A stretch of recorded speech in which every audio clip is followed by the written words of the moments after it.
Smart city প্রকল্পে প্রায় ৩৬ কোটি টাকা ব্যয়ে শিক্ষা দপ্তরের নামে থাকা কলেজ স্থিত লেকের পাড়ে গড়ে উঠেছে এক মনোরম পার্ক।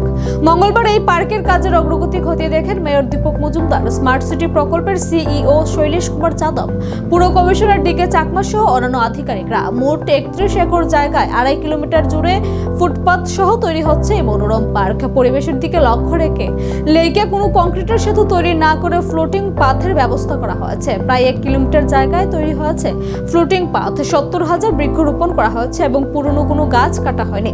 নিরাপত্তার দিকে লক্ষ্য রেখে পুরোটা পার্কে থাকবে সিসি ক্যামেরা। পার্কটিকে যেন এলাকার জনগণ রক্ষণাবেক্ষণ করে সে আবেদন জানান মেয়র। স্বাধীনতা দিবসের পর মুখ্যমন্ত্রীর হাত ধরে উদ্বোধন হবে এই মনোরম পার্কের বলে জানান মেয়র।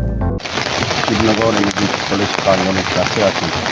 আমাদের যে লেকটা ছিল এটা সুন্দরভাবে লেক বলা হয়, সেটাকে সুন্দরভাবে সৌন্দর্যন করা হয়েছে। বিভিন্ন বিষয়ের মধ্যে অন্তর্ভুক্ত করা হয়েছে। প্রায় ৩৫ কোটি টাকা ব্যয়ে এটা তৈরি করা হয়েছে। সেখানে বিভিন্ন ব্যবস্থা থাকে। প্রায় ২.৫ কিলোমিটার এরিয়া নিয়ে এটাকে ডেভেলপ করা হয়েছে। আগে এটা একটা আতঙ্কের জায়গা ছিল এবং বিভিন্ন ক্রাইম এইসব জায়গায় হতো।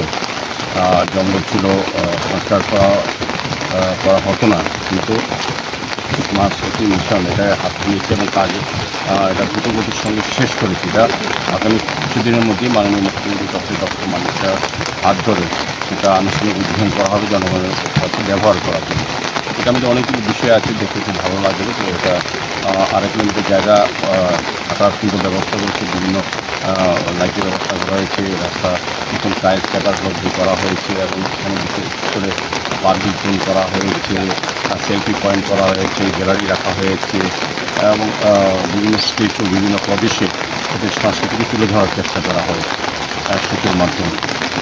এবং বলবো যে সার্বিকভাবে একটা মানুষের যে চাহিদা বা চিন্তা ভাবনা সেটা সবটাই এখানে আনন্দ উপভোগ করা যাবে। এই লেকে মাছ ধরার জায়গাও এখানে যারা মাছ ধরা বর্ষি বা তাদের উৎসাহী বা যারা সেখান করতে তাদেরও ব্যবস্থা করা আছে। সার্বিকভাবে বলবো যে এটা সুন্দর একটা ব্যবস্থাপনা। এখানে জিম আছে, ছোটো ছোটো ছেলেমেয়েদের খেলার ব্যবস্থা রয়েছে, ক্যাফেটেরিয়া আছে। সার্বিকভাবে আমি বলবো এই রাজ্যে বা আগরতলা শহরে এই প্রথম সর্বাঙ্গীনভাবে সমস্ত ব্যবস্থাকে সামনে রেখে, সমস্ত আধুনিক ব্যবস্থাকে সামনে রেখে লেকটাকে সাজানো হয়েছে। তো এই শহর বা শহর থেকে যারা বাইরে থেকে আসবে বা বিভিন্ন জায়গা থেকে আসবে, এটা দেখার জায়গা হয়েছে, উপভোগের জায়গা হয়েছে।